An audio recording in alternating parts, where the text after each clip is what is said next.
يا مساء الفل، مساء الجمال، ازيكم؟ وحشتوني كتير كتير جدا. لو اول مره تشوفي القناه ما تنسيش تعملي اشتراك وتفعلي زر الجرس وتعملي كومنت حلو عشان اشوف شويه فيديوهات جميله عظمه يعني في رمضان باذن الله، يعني كان لينا عمر. اول حاجه كده انا قررت ان انا اعمل ليمون. بس الليمون ده الليمون السريع اللي احنا عملناه، يعني مثلا احنا في نص شعبان اهو. لا احنا خلاص هناكل منه على رمضان، بياخد مثلا اسبوع. فانا مسكت الليمونه قطعتها 4 ارباع كده من فوق مش من الجنب، يعني من عند البتاع العلامة النص اللي من فوق دي. شقتها كده 4 ارباع وتخليها ماسكة في بعضها. خلاص دول 2 كيلو ونص ليمون. انا مسكتهم حطيت لهم ميه تغلي وسلقتهم فيها. سبتهم تقريبا حوالي 10 دقايق يتسلقوا. حسب انت تشوفي الليمونه اول ما تلاقيها فتحت كده وابتدت حسيتيها انها استوت. طلعي وجبت بقى حبه البركه. انا ركنت حبه البركه في طبق على جنب، دي للفيديو الجاي، يعني هتشوفوها في الفيديو الجاي انا عملت بيها ايه. لكن هنا انا حطيت حبه البركه وعصفر وملح وشطه وكركم. خلاص فانا هحطهم معاكم كده ونشوف كده احنا بنعمل ايه خطوه بخطوه. طبعا على طول خلوا في لسانكم ذكر ربنا دايما. في اليوم ده انا كنت ملبوخه لبخه ما شاء الله، يعني الحمد لله على كل حال.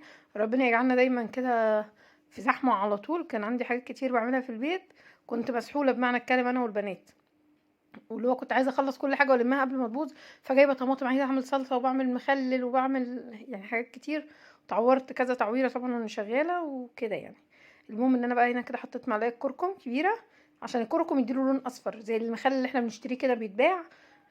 بس انا مش بحب الحاجات اللي من بره، ما باكلش مخلل من بره. وحاجات بره يعني حاولوا على قد ما تقدروا تحافظوا على اولادكم بقى ان هو مفيش حاجات من بره، مفيش مواد حافظه كتير. الكلام ده كل حاجه بتتعمل في البيت، يعني اللي فيه عين وراس بيعمل عمايل للناس يعني. فتعلموا بقى الحاجات اللي هي زي كده عشان ولادكم وعشان صحتهم وعشان نفسكم، عشان ربنا يديكم الصحه ان انتوا بقى صحتكم كويسه. فلازم تاكلوا كل حاجه معموله بايديكم.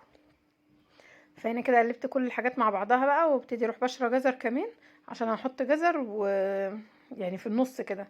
فانا بشرت 3 جزرات، قلت ايه احط منهم في البرطمان والكلام ده. تعالوا كلوا معايا موز. اليومين دول بقى الفاكهه حلوه، ف نقضينا بقى موز برتقان فراوله. هنا بقى كان ولادي ماسكين كميه جزر ما شاء الله، يعني كانوا بينضفوا لي 6 كيلو جزر بيقشروه من بره عشان اخلله. كان ممكن ما اقشروش بس انا قلت هشغلهم معايا كده فيقشروا لي الجزر. فصصوا لي البسله و... وانا بقى كملت يعني الحاجات التانية يعني اللي انا كنت بعملها. يعني غسلت الطماطم وابتديت قطعتها وحطيتها تستوي تتسلق يعني عشان اعملها صلصة. عملت بقيت اقطع الليمون مثلا واركنه. اجهز البرطمانات بتاعتي اللي انا هشتغل فيها، لان في برطمانات مركونه ليها سنه مثلا ما عملتش فيها حاجه. كان في الشقه اللي تحت بعت جبتها ونضفتها غسلتها وكده. فانا كده الليمون اتسلق. بعدين شغلي نفسك، يعني الحله الكبيره دي انا حاطه فيها طماطم. آه، جبت لقيت الطماطم بقت ب8 جنيه. فقلت الحق نفسي اجيب كمية يعني عشان اعملهم لرمضان. جبت 16 كيلو عملتهم صلصة، وجبت 3 كيلو. يعني جبت هي ب8 الجامدة اللي هي انا جبت منها 3 كيلو، جبت اللي هي 16 دي. جبت الكيلو ونص ب10. يعني الكيلو واقف على 6 جنيه ونص. هنا كده احط شوية الخلطة اللي هي بتاع الكركم والملح والعصفر دي، واحط جزر ايوه. احط بعد كده الليمون. طبعا كان ممكن بقى امسك واحدة واحدة احشيها، بس طبعا عشان انجز الوقت بقيت احط طبقة كده وطبقة كده. لكن انتي ممكن تحشي، تقلبي الجزر مع التتبيلة دي وتحشي بيها الليمون على طول. لكن هو كده كده متقطع 4 ارباع فهيدخل جواه اصلا الحشو وكده. تنسوش بقى طول ما انتوا بتعملوا الاكل كده استغفروا.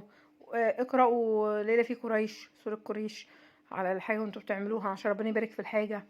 آه، ساعات بقول ان هذا لرزقنا ما له من نفاذ، عشان ربنا يبارك في الحاجة اللي احنا ناكلها. كده يعني. على طول خلوا دايما ذكر ربنا معاكم، يعني خلوا الونس بتاعكم في المطبخ، وعشان ما تزهقيش من الوقفة ان انت واقفة في المطبخ وتقعدي بقى ايه تندبي حظك. لا اقعدي استغفري عشان ربنا ايه يعينك في الحاجة اللي انت بتعمليها ويطلعها كويسة. هو بقى المشكلة ان الليمون ده بملاش البرطمان ده. خلاص فانا تقريبا البرطمان هيبقى ايه ناقص شوية، بس عادي يعني مش حوار.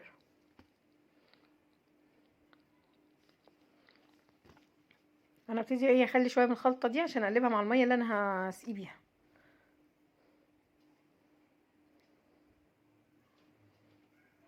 انا هحط فيه شويه خل صغيرين علشان خاطر يستوي بسرعه، لان هو مسلوق اصلا. دي كوبايه من سليق الليمون، ميه سلق الليمون خلاص. دي كده كوبايه.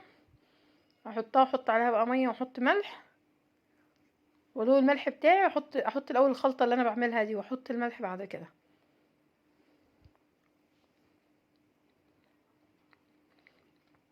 الفيديو ده عاملاه يوم 13 شعبان، يعني انا مصوراه يوم 13 شعبان، بس ما كنتش فاضيه ان انا اقعد اسجله اصلا. حتى هتلاقوا في فيديو تاني هينزل بعده، وفيديو تالت بعده. فكده يعني انتوا بقى شوفوا الفيديوهات بقى بالترتيب ورا بعض كده. ادخلوا شوفوا فيديوهات المخللات، هتعجبكم الطرق بتاعتها وسهله، وانا ببسطها لك على قد ما اقدر، عشان انا كل الطرق اللي بعملها عشان خاطر بنتي تبقى تعمل زيها يعني، او بناتي يعملوا زيها. هحط كوبايه خل، كوبايه واحده صغيره اللي هي كوبايه القهوه، واقلب الملح واقلب الحاجه، واركنه بقى. اقلب المخلل في بعضه كده واركنه. انا حطيت احط بقى قرنين فلفل بعد كده، يعني انا بعد ما اجي اقفل البرطمان افتكر احط فلفل. احط شويه زيت على الوش.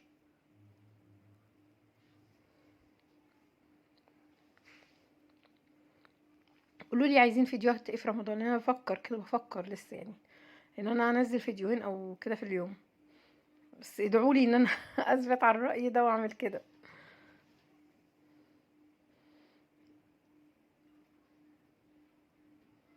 ده كده الخليط اهو. دوبت الملح كويس ودقته ولقيت ملحه مظبوط وكل حاجه. هبتدي بقى ايه اسقي بيه.